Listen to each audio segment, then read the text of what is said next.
जय श्री राम दोस्तों, मैं कल्याण भगत स्वागत करता हूं आपका अम्बे कल्याण चैनल पर। दोस्तों, आज की इस वीडियो में मैं आप सभी को माता काली के ऐसे प्रिय भोग के बारे में बताने वाला हूं जिन्हें अर्पित करने से मां बहुत ही शीघ्र प्रसन्न होती है। दोस्तों, माता काली कलयुग की जागृत देवी मानी गई है। वैसे तो एक सच्ची मां अपने बच्चे को केवल श्रद्धा और प्रेम से ही प्रसन्न हो जाती है, फिर भी शास्त्रों में कुछ ऐसे सात्विक भोग बताए गए हैं जो माता को अत्यंत प्रिय है। जैसा कि हम सभी जानते हैं दोस्तों, रामकृष्ण परमहंस जैसे महान संतों ने मां काली को साक्षात मां के रूप में अनुभव किया। उनका पूरा जीवन मां की गोद में बीता। जब कोई भगत मां काली को सिर्फ शक्ति नहीं बल्कि ममतामयी माता मानकर पूछता है तो मां उसकी रक्षा भी करती है, मार्गदर्शन भी करती है और जीवन की हर कठिनाइयों से उसे बाहर भी निकालती है। दोस्तों, मां काली का स्वरूप वेदों और पुराणों में मूलतः मात्र स्वरूपा ही बताया गया है। दुष्टों के लिए वो उग्र है, शमशान वासिनी है, लेकिन अपने भक्तों के लिए वो करुणामयी, वात्सल्य से भरी हुई देवी है। इसलिए पूजा का भाव और तरीका आपके लिए बहुत मायने रखता है। दोस्तों, आजकल बहुत से लोग ये मान लेते हैं कि मां काली केवल तामसिक भोग से ही प्रसन्न होती है, जैसे रक्त, मदिरा या बलि। लेकिन दोस्तों, ये पूर्ण सत्य नहीं है। जिस भाव से आप पूजा पाठ करेंगे उसी भाव का फल आपको मिलेगा। अगर पूजा तामसिक होगी तो परिणाम भी तामसिक होगी, लेकिन अगर पूजा पाठ सात्विक होगी तो मां सात्विक रूप में आपके घर में विराजमान होगी और कभी अहित नहीं करेगी। दोस्तों, मैं यहां आपको वही भोग बता रहा हूं जो स्वयं मैं श्रद्धा और नियम से अर्पित करता हूं।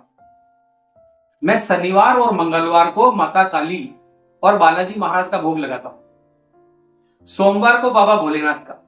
शनिवार के दिन में मां काली को विशेष रूप से 5 जोड़े लौंग, गुड़ में थोड़ा सा घी मिलाकर और 11 पत्तल यानी 11 अलग अलग पात्र में भोग अर्पित करता हूं। यह भोग पूर्णतया सात्विक है। कभी कभी पंचमेवे का भी भोग में लगा दिया करता हूं दोस्तों।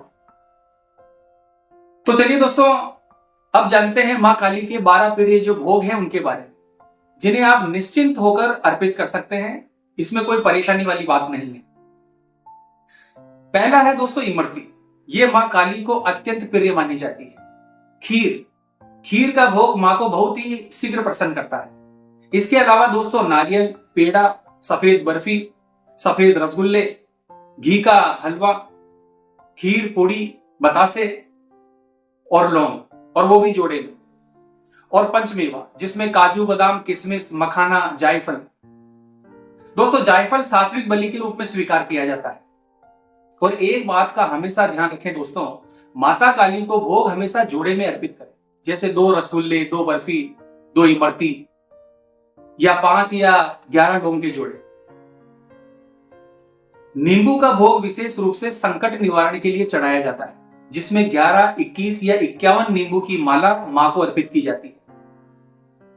दोस्तों, यह माला प्रतीकात्मक रूप से नरमुंड माला का सात्विक स्वरूप मानी जाती है और मां को यह बहुत अत्यंत प्रिय है। दोस्तों, जिस घर में मां काली की सात्विक भावना से पूजा पाठ की जाती है उस घर में कभी नकारात्मक शक्ति टिकी नहीं सकती।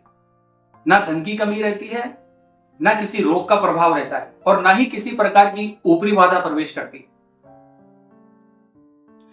दोस्तों, एक विशेष बात का हमेशा ध्यान रखना, शनिवार मां काली का प्रिय दिन है। यदि संभव हो तो हर शनिवार मां को भोग अवश्य अर्पित करें। भोग देवताओं की शक्ति को तृप्त करता है और कृपा का कारण बनता है। दोस्तों, मुझे पूर्ण विश्वास है कि यह जानकारी आपके लिए उपयोगी साबित होगी। अगर आप पहली बार हमारे चैनल पर आए हैं तो वीडियो को लाइक और चैनल को सब्सक्राइब कर लीजिए, ताकि हमारी आने वाली प्रत्येक वीडियो का संकेत आपको सबसे पहले मिले।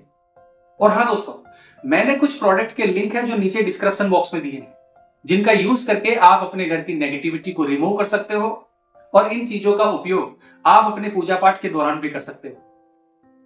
दोस्तों, इन चीजों को आप हमारे द्वारा दिए गए लिंक पर जाकर परचेज कर सकते हो। इसका कोई एक्स्ट्रा चार्ज नहीं है। तो आज की वीडियो में बस इतना ही दोस्तों। मिलते हैं फिर इसी प्रकार की अगली वीडियो के माध्यम से। जय मां अम्बे, जय श्री कल्याण।